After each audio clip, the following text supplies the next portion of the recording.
So welcome on behalf of the Center for International Security to today's lecture on the defense and security policies of 4 Nordic states. I have a great pleasure to host and introduce our guests who are going to talk about this topic today. They're Håkan Edström and Jacob Westberg. Sorry if I mispronounced your names or surname. Let me briefly tell you a little bit about their biographies. Håkan Edström is an associate professor in political science and senior lecturer in war studies at the Swedish Defense University in Stockholm. His research focuses on security politics and military strategy, and he published extensively in this field. He has 3 books, at least, among many other publications, 3 very interesting books, one on military strategy of small states, the other on military strategies of middle powers, and one on military strategy of great powers, published by Routledge. So if you're interested in this, go and grab some of them in library or in bookstores. The second speaker is Jacob Westberg, who is also an associate professor in war studies and a lecturer in security policy and strategy at the Swedish Defense University. He has previously published books and articles on Sweden's security policy and Nordic defense cooperation, both historically and today. His latest publications include a book written in Swedish on Sweden security policy, and 3 monographs and 2 articles on the military strategy of small states, middle powers, and great powers, written together with Professor Edström. The topic that we're going to discuss today is obviously of great relevance, not only for Nordic countries, but also for us here in Serbia. Serbia is also a small state, and it's a military neutral state, or military non-aligned state. I think we are going to make distinctions later on. And many in Serbia are looking at Nordic countries, especially the military non-aligned or neutral countries, as an inspiration, as a model. And also here at the faculty we have great interest in theory of small states foreign policy and international relations. So also on this account, this will be an extremely interesting presentation. The rules are as follows. We will have a presentation which will last around 50 minutes. This will be followed by a short break. And after a short break, we will reconvene for a questions and answers session, which will last for additional half an hour or so. One more administrative remark. Please wear your masks at all times and try to keep the physical distance if you're not already doing this. The event will be live streamed, as I said, on our Facebook group, Kabine 99, and also recorded. I hope you don't mind if we record everything, including your question later on during the Q&A.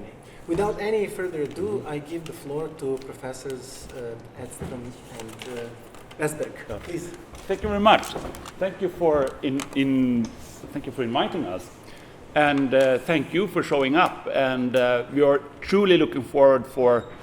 I guess you have prepared questions for us, and we're truly looking forward to address them later on. But first we will give, as mentioned, a presentation that will last for about 50 minutes. The picture you can see, on the photo you can see, it's our building, our defense university in Stockholm. Next.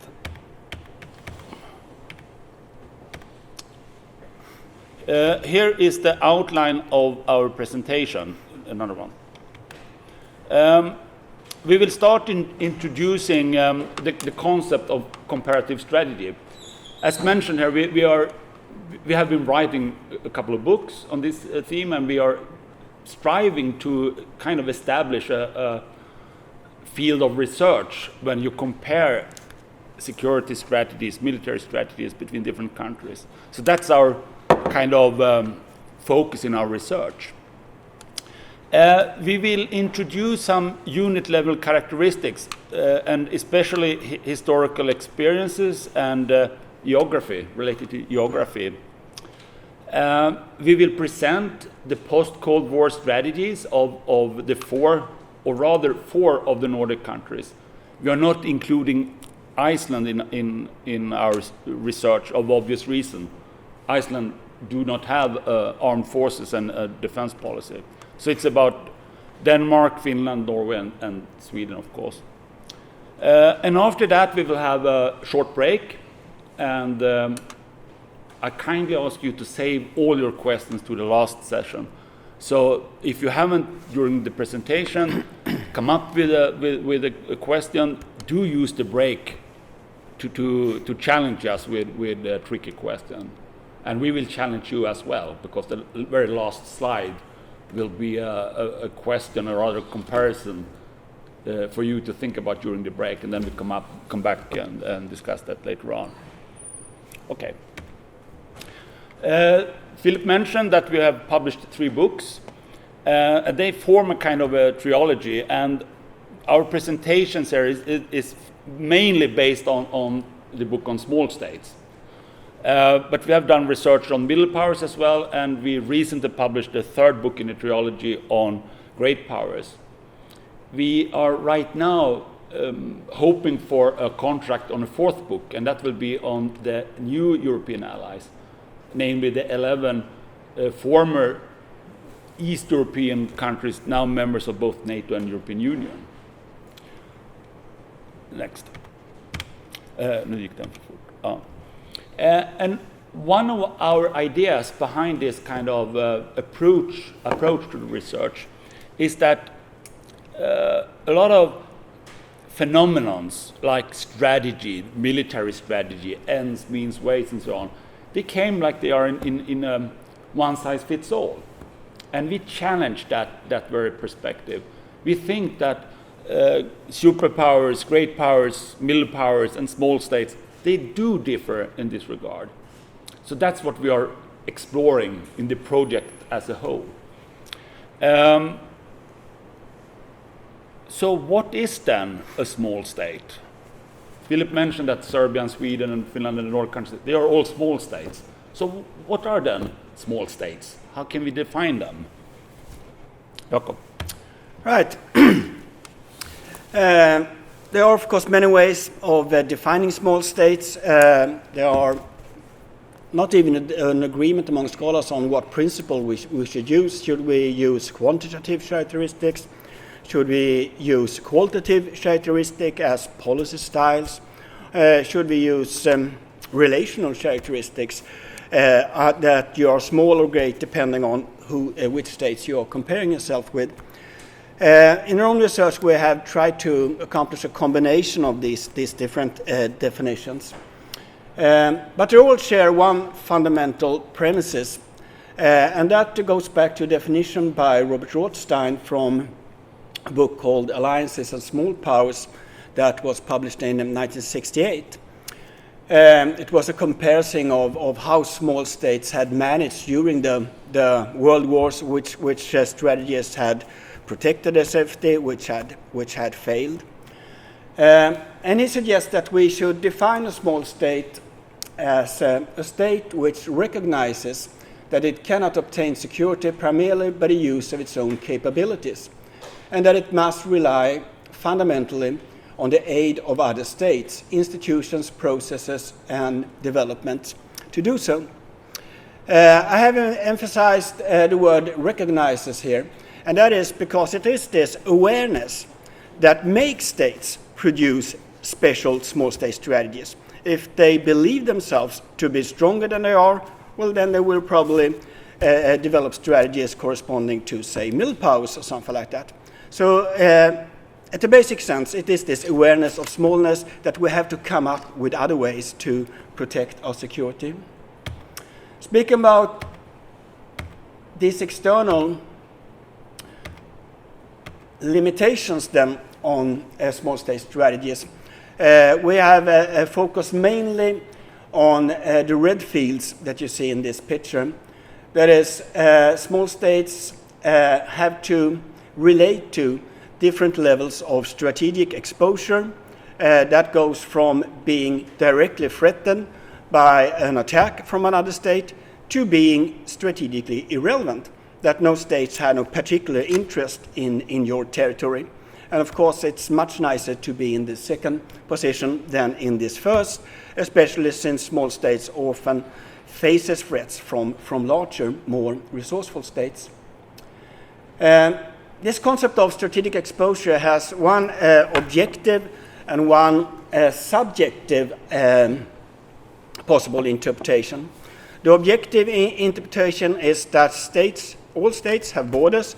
We are situated somewhere with neighbors that we have not chosen, but which may be more or less threatening to us. That is a fact, that's geography, it's objective.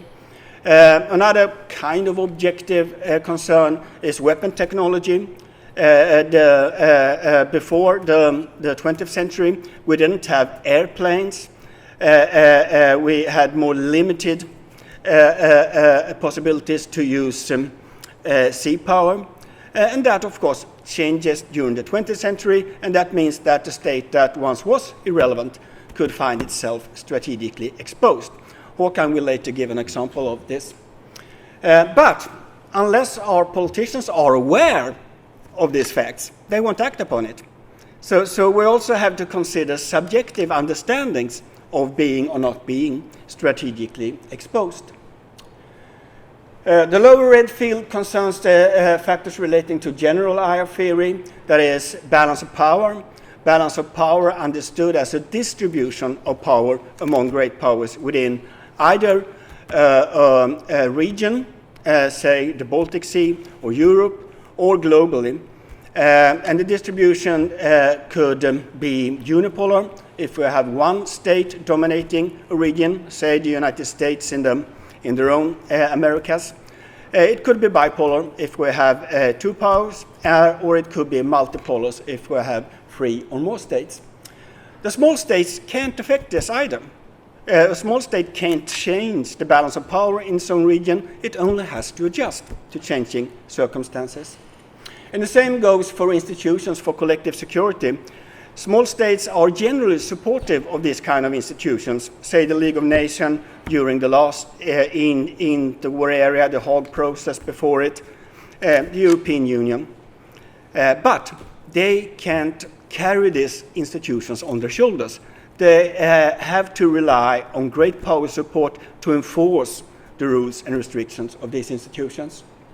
And also, they can't often not do very much about different levels of tension within this region. So one basic fact of life for small states is that you have to be flexible and quick to adjust. But small states can do some things. They can, for instance, decide upon their own political strategies, their diplomacies. They could enter alliances, or they could, at least, if given time, change the size of their military means. But this takes a very long time. Presently, Sweden is planning for a national rebuilt defense that they aim to have ready in 2030. And that, of course, opens the question, well, how do we protect our security until then? And the answer is in alliance policies. These are partly related to alliance policies. Alliance policies proper is whether or not you enter a specific alliance. You're a member or non-member, it's a 0 or 1. But we found that, especially for non-allied states, this 0 or 1 approach doesn't solve our problems. So we have to come to realize that states could interact with other states without being a member of an alliance. And in interacting with other states, we find 4 basic positions. Either you produce countermeasures to a threatening states. As a small state, you can't do very much of that alone, but together with others. So that is balance of power strategies, not the distribution of power, but now as a state strategy. The opposite strategy is bandwagoning. In that case, you instead join forces with an expansive power, but not necessarily a threatening power. It may also be a power that you see as benevolent towards you and your security interests. A third possibility that Sweden practiced for long during the last 200 years is hiding.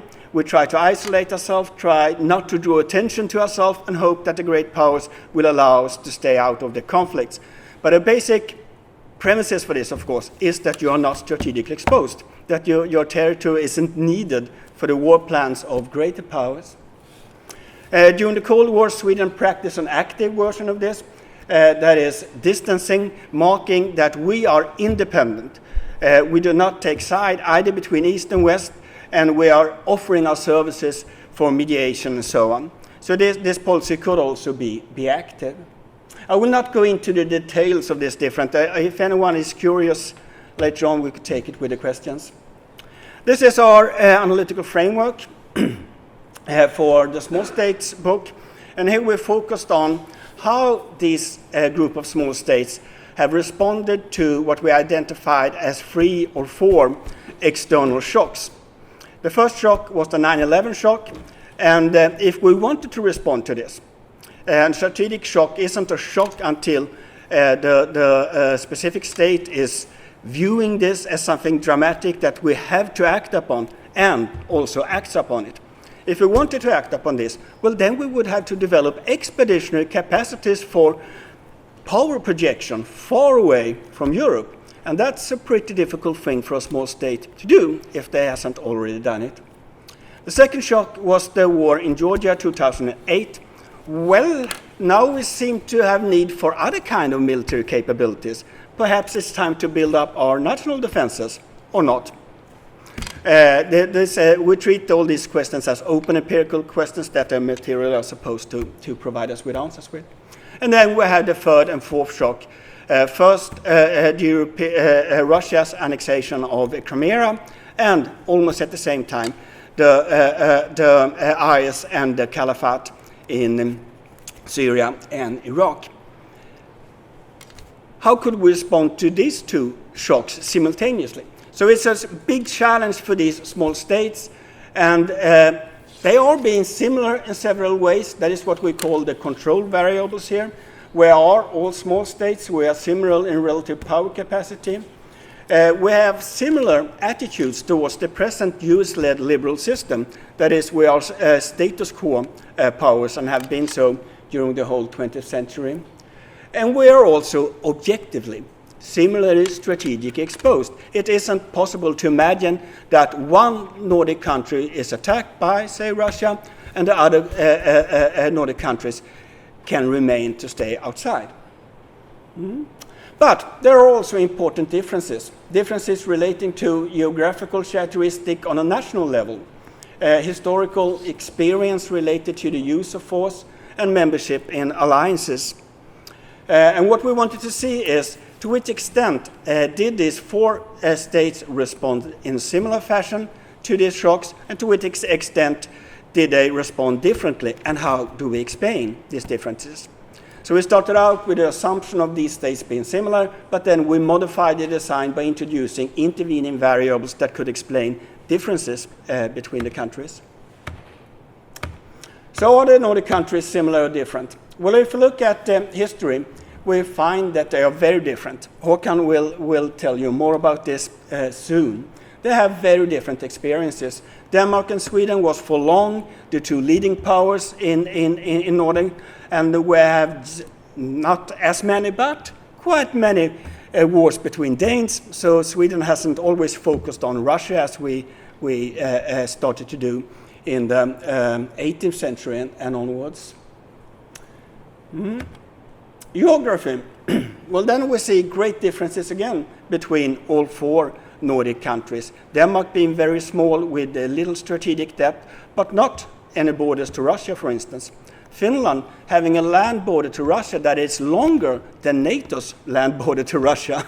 And that, of course, has created some challenges for Finland in handling the relationship with Russia.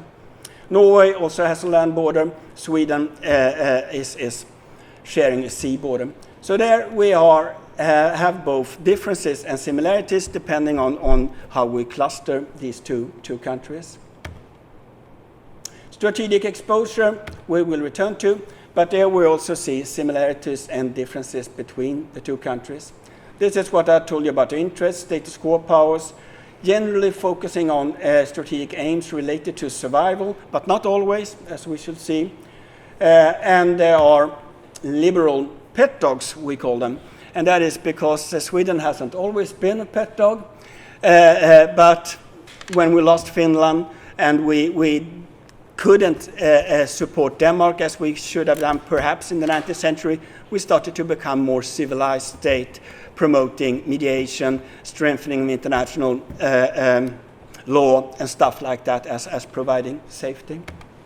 And then power resources, they are similar. So they have sort of equal general possibilities when it comes to this. This is my last picture for this first intervention in this lecture. And this is to sum up what we should focus on when we look at Håkan's pictures. That is, how does geographical characteristic and historical experiences together create what could be called perceived subjective strategic exposure? You pick them? Okay. You will see quite plenty of slides, and they are quite informative, and I hope you some way can make them available for the students later on, because I will not talk about everything on the slides, but I still think that it might be important for you. We don't know how much you know about the Nordic countries, so it's a kind of a vision from us to inform you as much as possible as well. So when we talk about the Nordic countries or the Nordic region, this is what we talk about. As you can see, it's Sweden with 10 million citizens, Norway, Finland and Denmark, quite the same size, slightly less than 6 million, and Iceland with only 300,000, about 300,000. Faroe Islands, Greenland, Åland, also belonging to this area, but with kind of autonomous status in the different regards. Next. We go back to the Viking Age. I guess you have seen movies and all about the Vikings, so one way or another, I presume that we'll have questions about this. But when you see these movies, remind yourself that Swedes, Norwegians, and Danes didn't go in the same directions. Swedes, we went eastwards. Norwegians went westwards, over the Atlantic, but also Scotland and Ireland. Danes went southwest. So if you go back as long as to the Viking era, there were differences in interest and in outlook between the three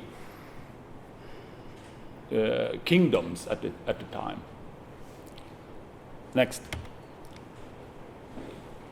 1397, the three kingdoms were united. And please note that Finland never was a kingdom. It was kind of, it was a competition between Russia and Sweden to gain control over the area. And Sweden won that kind of competition. We gained control over Finland. So Finland was a part of the Swedish kingdom. But in 1397, the three kingdoms were united in a union, personal union. We had the same king or queen, and that lasted until 1524. Next. Between 1524 and 1814, the Napoleonic Wars, Sweden fought quite several wars, mainly against Denmark and Norway. And that might seem odd, that we fought each other, but that was the case. 10 wars with Russia and 8 wars with Poland. And of course also with some German states. But mainly with Danes and Norwegians. And of course Russia. Next. The same goes for Denmark. We call it Denmark and Norway had. Norway kind of disappeared as an independent part of the Danish-Norwegian kingdom. So Denmark gained control of Norway. Most were fought with Sweden, but also southwards against German states. And you can see some wars with France, some with Russia and so on, but mainly with Sweden and Germany. Next. This picture changed dramatically after during the Napoleonic Wars and in the aftermath of that war. In 1809, Sweden lost Finland to Russia, and that was half the country, you can say, was lost to Russia. The border with Russia came very close to our capitals, to Stockholm.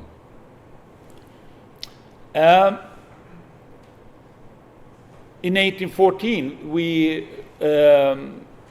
it was agreed to form a union with Sweden and Norway. Remember, Norway was then part of Denmark. And that was confirmed in the Treaty of Kiel, and then in the big Congress in Vienna, when the whole picture of Europe was repainted. That was also confirmed. So this was the picture of the Nordic countries back in 1815. And you can see Finland now being a part of Russia, Norway being a part of Sweden. Sweden lost the only remaining parts we used to have on the continent in Germany to Denmark. And quite dramatic shift. Next. Denmark faced a number of wars during the 19th century. First in 1848, they were quite successful to fight against Germany, but in 1864 it was disastrous. 1905, Sweden and Norway separated, Norway becoming an independent kingdom. And they choose the daughter of the British king as their queen. They didn't choose a prince of Denmark to become the king. They wanted to have a kind of close relation to the British. Next. It was changes in the interwar period as well. Åland Islands inhabited by Swedes. They speak Swedish on these islands, and they identify themselves as being Swedes, but they were part of Finland. So there was a kind of referendum, and it was decided in 1921 that Åland was to remain a part of Finland. Iceland became independent 1918. Some parts of Germany was returned to Denmark, and there was also a Treaty of Spitsbergen in the north. Most of these kind of international conventions came out with a negative outcome for Sweden. Both when it comes to Spitsbergen and when it comes to Åland, but there was some minor regulation as well. Next. During the Second World War, Finland fought its arch enemy, Russia, on two occasions. First the Winter War, and then the war continuation. And it was disastrous. But look at the map in between. Remember the German occupation and invasion of Russia. Finland took part of that and actually occupied and annexed part of the Soviet Union. Previously not being part of the Finnish state. So border adjustments in the east. Next. But there were some adjustments in the west as well. And it might be interesting to look here, said it was not only a German invasion of the mainland of Denmark and Norway, but the British and Americans occupied parts of the islands in the Atlantic.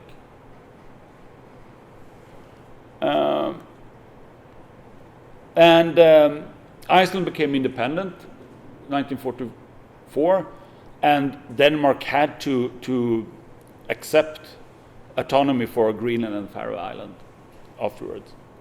Yeah, next. Okay, so that's part of the historical background. except for Finland being a part of Russia, Sweden, Denmark, and Norway, we were successful to stay out of the First World War, mainly because we were perceived as being irrelevant from the great powers. During the Second World War, some of the Nordic countries were considered to be relevant. Luckily for us Swedes, Sweden was not of them. We were successful to stay out of the war. But after the war and during the Cold War, a new kind of logic appeared. And I guess you know that the main combat, the main conflict was supposed to be in Central Europe. And Europe, Western part of Europe, as always, expecting to have reinforcements coming from North America. And of course, this was kind of known logic. So the Soviet countermeasures was, of course, to, as the German did during the Second World War, to stop these transports by ship over the Atlantic Ocean. So that was kind of the conventional logic. But there was, nuclear logic as well, of second strike capability. But at that time, immediately after the World War and in the 50s, the Soviet submarines with the second strike capability couldn't reach North America from their home waters, so they had to operate close to American borders. And of course, these nuclear submarines had to be protected with conventional submarines, and the West had to allocate conventional submarines to hunt them down as well. So that was kind of the logic, both the nuclear and a conventional logic with Atlantic in focus. Beginning in the 70s, this changed because out of a sudden, Soviet could reach North America with their second strike capability, operating from home waters. So that shifted the geographical aspects of North Europe quite dramatically, because now Americans had to go up in the north to try to hunt them down in the northern waters, for example. And looking at next time. So that left a quite new strategic setting for the Northern Europe. And remember, we were similar irrelevant during the First World War. We were differently relevant during the Second World War, but now in the beginning and in the end of the Cold War, we became similar relevant. And this is the perceived exposure we all four countries shared, that we expected the Soviets to attack in the north to gain control of their area so they can establish defense lines against the perceived American attacks, or in the Baltic approaches in the south. So we came, so to say, under a similar strategic setting, and we perceived it similarly. At least that's the way we can say in an objective manner.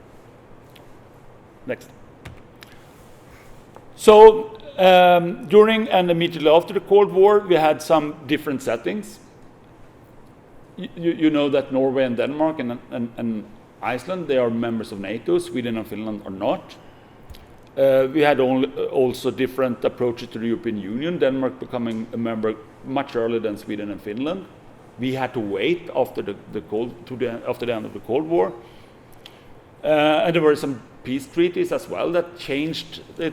Finland were on the losing side, so they had some special relationship with the Soviets during the Cold War. So this is kind of different political settings during and immediately after the Cold War. Next.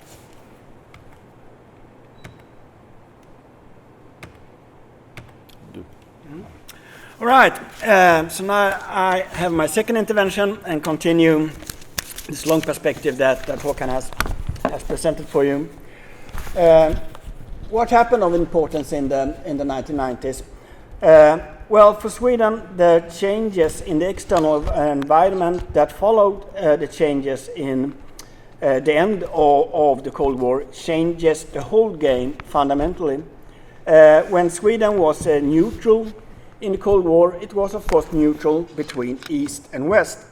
Well, after the collapse of the Soviet Union, in our eyes at least, there were no East. And during the 90s, there was expectations that Russia would gradually transform and become more and more similar to the liberal states that won the Cold War. This is an era when we spoke about the end of history. It was ideas that we have entered a new era of eternal peace. Kant was right, finally. And that meant, firstly, when it comes to the bipolarity, that Sweden's neutrality became less and less practically important. We kept the word for a while, saying that, well, we keep neutrality as an option at least. But in practice, it did not prevent us, for instance, from joining the European Union, which was considered impossible due to the credibility of Sweden's policy of neutrality during the Cold War. And also, the hopes for an eternal peace led to a gradually decreasing defense spending. During the first 5 years of the 90s, we continued on the same levels as before, and we started to modernize our national defense to a new area where we noticed that this old Cold War area defense planning don't work anymore. We will have to have more modern, more mobile and national defense. But then gradually we started to emphasize international military crisis management as the main function of the Swedish Armed Forces. Of course, they should also be prepared to defend the nation against an attack, but we did not consider this as very probable. So entering the 21st century, Swedish authorities considered that they didn't have to plan for a new rearmed Russia. Instead, we have to prove the usefulness of our military resources elsewhere. That is, contributions to international military crisis management. And this also correlated to a different view on security in general, where the former main threat, major interstate wars, were considered to be very, very unlikely, at least in our part of Europe. In your part of Europe, we saw that there was a very different story already in the 90s, of course. And instead, we started to focus on non-states' threat to security, international crime, international terrorism, or even non-antagonistic threats, such as threats relating to deteriorating environment or economic threats. So we have this widened and broadened security concept. And also, we had new international processes. During the Cold War, there was this power competition between the Soviet Union and the US that overlaid most of the world. So the regional dynamics globally was controlled by this opposition between the United States and the Soviet Union actively pursuing proxy war on different parts of the globe. Now instead, the US introduced new ideas of collective security, cooperative security, where not only NATO but also European could act as a sort of organization that fulfills the decisions made in UN Security Council. And now we should have this idea of common security that was mentioned already during the Cold War, but then in the context of Soviet Union propaganda, some would say, should come real. The liberal world order should create a new safety. So that was where we started when we had these shocks. The first shock, you could say, increased these pressures towards international military crisis management for some of the Nordic countries. That is, for Denmark, who had already started to transform their armed forces to be able to take part in this kind of operations, and for Sweden, and to a certain extent for Norway, but not for Finland. Why? Well, they didn't think that international crisis management could be prioritized over national defense. For them, Russia is still situated where it was. Our main concern is to prevent either a strategic surprise attack directed against the state leadership of Finland, or being drawn in a conflict that primarily concerns other states, that is, the Baltic states. So here they have a very different point of departure. The Georgian War, we see that some states perceived this as a shock that they needed to act upon, other states didn't. So here we see that Finland started to approach the European Union, Sweden started to cooperate with other Nordic countries, for instance with Norway, and we started to build this Nordic Defence Cooperation, NORDEFCO, but also we increased our support to the EU's system of battle groups and so on. In Denmark and Norway, there was not a shock, and I will return shortly to why this was not. The war in Ukraine, you could say, increased these tendencies towards, again, focusing on national defense in Finland and in Sweden. In Norway, they have this sort of threat perception related to what Håkan told you about the Russians need to get out from the Murmansk Peninsula to the North Atlantic, and that was not primarily affected by this. The IS and the Caliphate, we see that only Denmark acted on this. They again strongly supported the United States. The other Nordic states had more limited contributions to the coalition of willing acting in Iraq and Syria. Why do we see these differences then? Well, if we look at Denmark, we see that in the first case, the 9/11 attacks, Denmark could rely on previous traditions for peacekeeping. All Nordic states had participated in the UN's peacekeeping system in a rather large scale. It has been estimated that some 125,000 peacekeepers came from the Nordic countries during the Cold War era. So that meant that they had some capabilities to do this. The same goes for Norway and for Sweden. In the Finnish case, they still considered a national task as a priority, so they send whatever they could spare, apart from their national task. So they wasn't to the same extent related to peacekeeping traditions. But we also see that the NATO membership was important, and that depends on Denmark changing its general priorities when it comes to defense strategies towards full-heartedly supporting the United States. Their experiences from history was that we cannot defend ourselves on our own against an actor such as Germany. Now there was no need for that, but who knows what the future may bring. So we focus on the main Western states, and contributing to Afghanistan was a way of buying political capital. Interesting enough, Sweden pursued a similar strategy of bandwagoning, supporting the United States in Afghanistan, while other states, such as Norway, continued their own strategy of hedging instead, starting to commit troops to EU battle groups in spite of not even being a member of the European Union. The Georgian War, we see again different reaction from the states. We see that the NATO membership was important in both Denmark's and Norway's case, but in this case it was because NATO did not act. The US did not see a need to respond firmly against Russia during the war in Georgia. Instead, the war in Georgia was followed by a reset policy by the Obama administration, where they started to restart their dialogue with Russia. So the Danes and the Norwegians didn't bother either. But for Finland and Norway, this was a reminder of history. The old threat is coming back. So gradually, the upcoming years, there started to become a greater emphasis again on national defense.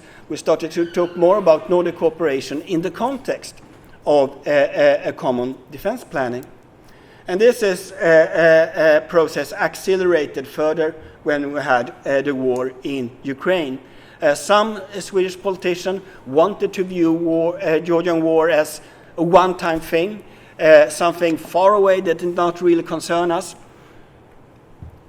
The attack on Ukraine showed that it wasn't a one-time thing, and this time the threat was also coming closer. So now we started very rapidly to try to recreate the national defenses that was totally abolished in Sweden during the first decade of the 20th century. We didn't even pursue national defense planning between 2004 and 2010 when it started again. Here we see that Denmark and Norway is also active, and that is, of course, because this also triggered NATO's collective defense planning or a restart for this. So Norway, because they had to rely on NATO support in the high north, and Denmark, because it wanted to be a good partner, started to engage themselves in these new efforts of common defense planning within NATO. And here we also see that Finland and Sweden did the same. So it was after this that we signed this special enhanced partnership with NATO, and we are currently discussing to which extent we could pursue common defense planning with NATO countries in spite of our military non-alignment. So this erosion of the Swedish policy of non-alignment are continuing even today.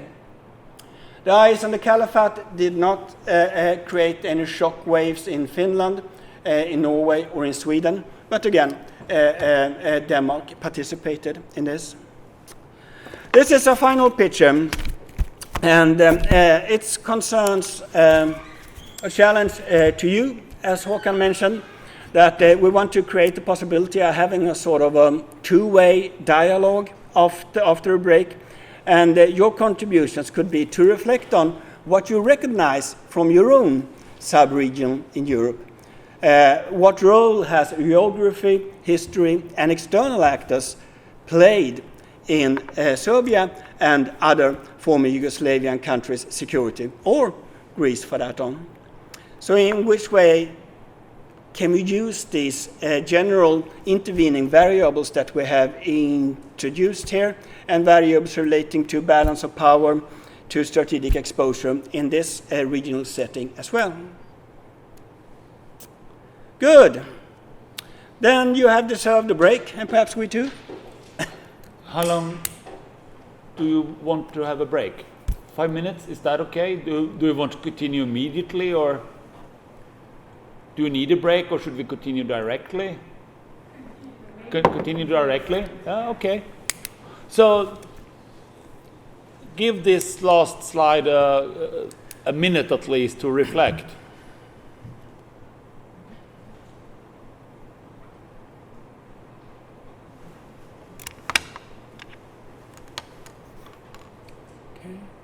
When we take the question, should we repeat the questions so that the filming works?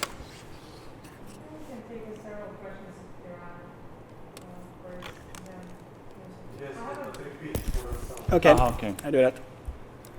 All right. I have a question. My name is Diana, I'm political science. You've talked a lot about, and that's what first comes to my mind when I try to make the comparisons between the two regions. You've also talked about the external limitations and factors which influence the small countries as such. But I think which also I would, if you could reflect more when it comes to the domestic sources of these policies, be it the military neutrality or military non-alignment. So we were talking about the erosions of these policies, but they still stick. They're still stuck in the region. So are there any important domestic sources of them, such as, I don't know, public opinion? Or because when we think about military neutrality or whatever we call it, this comes as an important factor. So could you perhaps elaborate more on this? Okay, I could begin. I actually wrote my PhD on the theme Swedish and British attitudes towards Europe. And in the Swedish case, I argued that one problem for Sweden with Europe was that the kind of Europe that the Germans and the French wanted to create together with their project for Europe wasn't compatible with parts of Swedish political identity. When it comes to the internal picture, we had this idea of the Swedish welfare state, the Swedish people's home, that was a national vision that were gradually supposed to be built up, Sweden having a separate development path than the rest of Europe. And integrating with continental states which were conservative, which was Catholic, which were capitalist, threatened this welfare state project. So that was one thing. There were costs, especially for the then governing Social Democratic Party, which had been in power since 1933 until 1976, without ever losing. There was this common cross-party government during the Second World War. That was one thing. But the other thing was the neutrality. During the 1950s, the Social Democrats came to define what did not exist before that. That is a peacetime policy of neutrality, putting firm restrictions on what Sweden can do and not can do when it comes to the credibility of this policy. And at the time when we discussed the membership in the European Union, all members were also members of NATO. In the 1970s, Ireland joined, so then we had one neutral, but the rest were NATO members. And the approaching membership would mean that the credibility of our neutrality would disappear in the eyes of the Soviet Union, because it was to the Soviet Union that we should appear credible.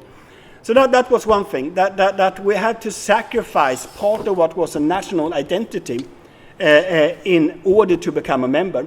And what happens in the 90s was that we have a very, very deep economic crisis that made the Social Democratic government stop believing in the national welfare project. And at the same time, we had the end of bipolarity, the implosion of the Soviet Union, which meant that the costs in terms of credibility was not and was no longer relevant.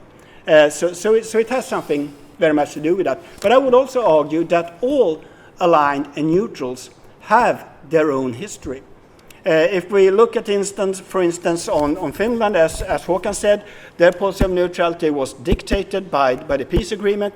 If we look at Ireland, well, they'd never been neutral between East and West. They were neutral against the United Kingdom. They couldn't possibly be in the same alliance as the UK.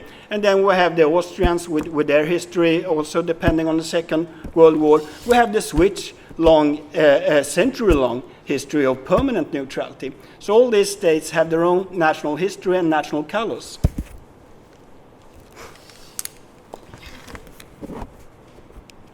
Yes, please.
That's quite a tricky question, how the relevance of military non-alignment compared to the historical kind of relevance of it compared to the current situation. I think that back during the Cold War, at least when it comes for Sweden, the kind of neutrality or non-alignment had several different aspects. Not only the military, but it was a difference between the Warsaw Pact and NATO. That was one difference. But it was also a difference when it comes to capitalism and communism. And it was a difference between democracy and authoritarian regime. So it was at least 3 layers of differences. And in Swedish case, it was kind of accepted to discuss at least 2 of them. One was, of course, the military aspect, and our policy was to non-military aligned in peacetime, aiming at being neutral in case of war. So that was one aspect. But when it comes to the difference between capitalism and communism, we took a middle standpoint also in this regard. We had what we called a blended economy. We had a lot of we were not purely capitalist, and we were not purely socialist. We had a lot of state-owned enterprises, but also private economy. So we call that kind of a blended economy. But when it comes to the differences between democracy and authoritarian regimes, we couldn't. I mean, how can you be neutral when it comes to democracy and authoritarian regimes? So the solution we had was we didn't discuss that. It was not allowed to discuss that part because it would mess up the other 2 aspects. And what Jakob just mentioned, one of the main reasons for giving up the kind of economic non-alignment was that we couldn't afford it anymore. And it was kind of deregulation. We had to sell out state-owned enterprises. So the blended economy disappeared, so to say. But we still have the military part of non-alignment as at least the official policy. I hope that answers your question. Okay, let's start with the first part of your question about the interpretation of the. I interpret your question about the non-aligned movement and that part. I would say it depends on who you ask. If you ask one on the left side of the ideological spectrum, for example, the Social Democrats. Remember, our Prime Minister at the time, Olof Palme, he was quite engaged in that movement himself. So if you ask to the left, the Social Democrats, the Left Party, and the current Green Party, I would say that they would support such a standpoint. Then you have parties in the middle and to the right, like the Liberal Party, you have the Conservative Party, the Christian Democrats. They are favoring, step by step, become favoring a NATO membership. And that was not the case back in the 70s and 80s, as you asked about, but they were still more favorable for the Western side of the bipolarity. And I think that goes to your question as well about the non-alignment. The viewpoint was that it was a third option, that you didn't have to choose between either West or East. You can find something in between. And at least when Sweden joined European Union, we had that option of not accepting the whole spectrum of the cooperation within the European Union. For example, we are not part of euro currency. We had an option to stay out. If we had a referendum and we decided to not join that aspect. So in that sense, the freedom we have to decide ourselves how deep we would like to go in the cooperation within the frames of European Union, that might be kind of an alternative as well. So that would be the response to the first part of your question. Jakob, do you have any ideas of the second part? I could continue a bit on the same lines here. Again, the relevance of the non-aligned and neutral movement. I would say that the answer to this question partly depends on how much this movement's political capital was based on bipolarity, the tension between East and West. At that time, East and West also represented two different economical systems. In an era of globalization, in an era of increasing free trade and so on, I think this distinction between different separate economic systems and models are getting more and more costly to pursue. That the autonomy would come with a very high price. If we look at, for instance, Sweden, we didn't practice autonomy even during the Cold War. We have this EFTA cooperation that was including states that for different reasons was not the members of the European Union, but acted really as a sort of platform for making deals with the European Union, because Sweden saw it as completely necessary to be economically integrated with Europe.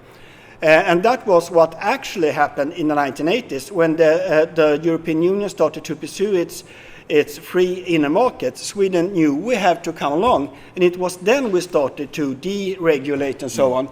And it was that process that in the end point made the old national economic model impossible, because we couldn't control the flows of capital and different factors of production. So I would say that the idea of the non-aligned and neutrals had a very specific meaning based on bipolarity during the Cold War. Today it would have a very different meaning. You were speaking about isolation and hiding.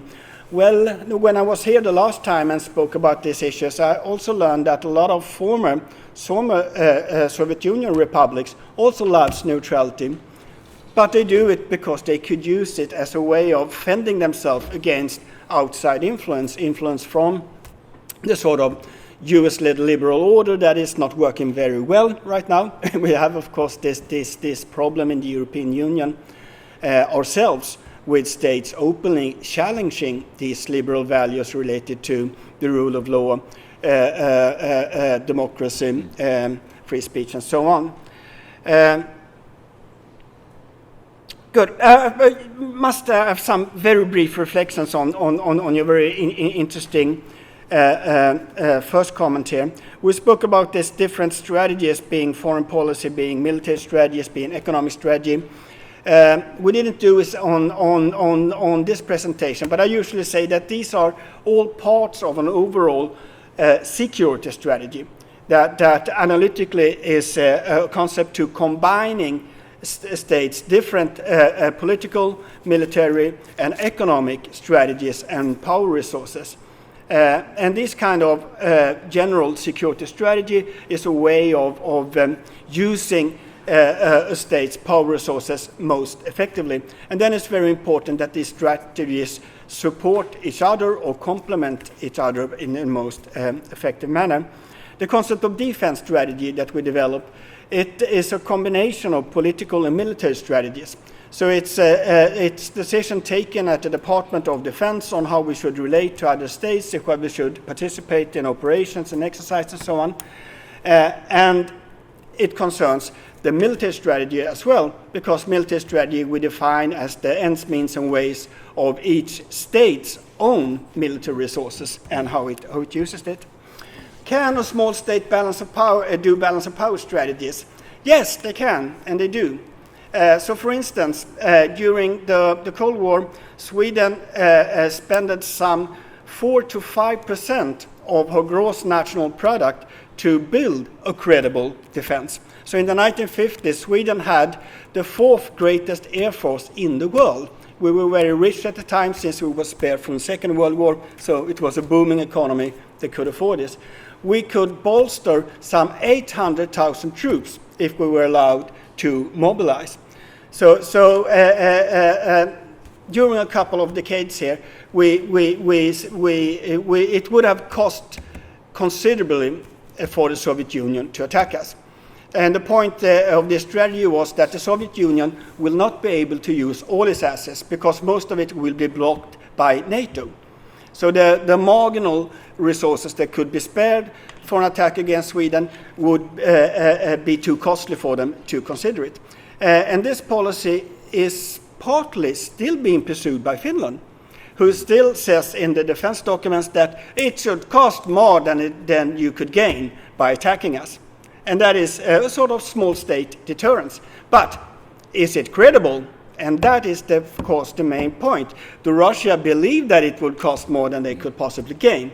And the Finns had started to doubt this. And that is why they are cooperating so intensively with Sweden, with NATO, and so on, post-2014. These other alternatives you see here, it's about power balancing collectively. So these are more small state strategies because this unilateral power balancing is really crazy when you think about it. What would we have said if the Soviet Union had threatened us with nuclear weapons, for instance? So here we have three alternatives. Either you commit yourself more firmly to an alliance, but to do that, you have to be a member, because only then could you really do defense planning within the alliance. And that is what Denmark is pursuing presently. Or you could approach an alliance, even though you're not a member, and saying, we want to make preparations for common military actions among us like-minded and friendly states. And that is what Sweden is doing vis-à-vis NATO, and also Finland nowadays. And thirdly, you could try to convince an external, extra-regional great power to engage in your own region, providing stability, not because it necessarily loves you, but because it's in their own long-term interest that there is no war in this region.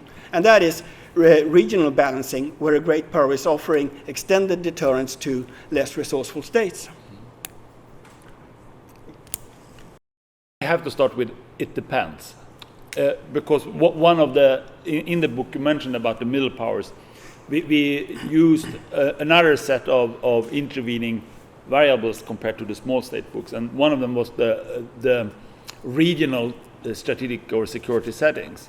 So that means that if you are for example a middle power such as Japan or South Korea, but you are located in a region with not only one, not even two, but three great powers involved in a kind of competition, that is Russia, China, US. You have limited options to deal with the situation yourself, compared to another middle powers like Brazil, when you are the regional superpower. So it really depends on the regional settings. That's one of our conclusions. And that means that when you compare the strategies of certain middle powers with certain small states, you can find them quite similar.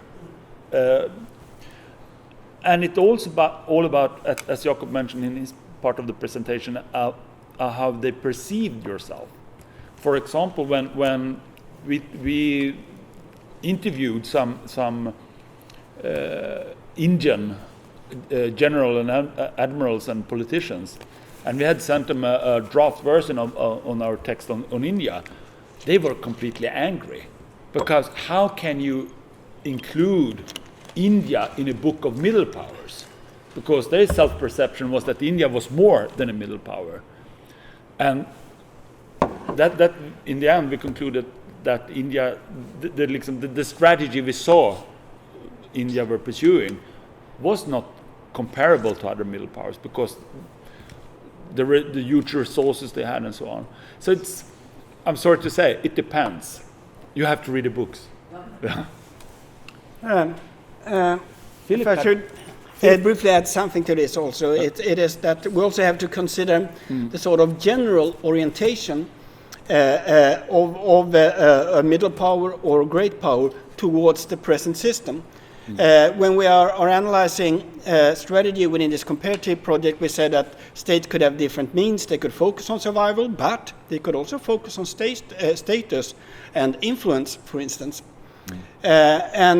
Speaking about influence, well, the appetite increases with the size. You could say that the greater a state, the greater its ambitions generally are. Then there are, of course, regional differences as well.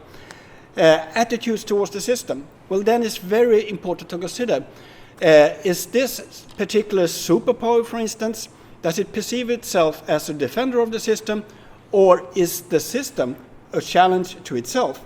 And here we have the difference between revisionist great powers and status quo great powers. And those states like France, England, United States, well, they are the present defenders. China, we're uncertain about it, but it has developed along the lines of being a contender, and a giant contender. And Russia, of course, has developed in the same pattern. And the same goes for middle powers. We have emergent middle powers. We're speaking about the non-aligned and the neutrals before. Well, there they are.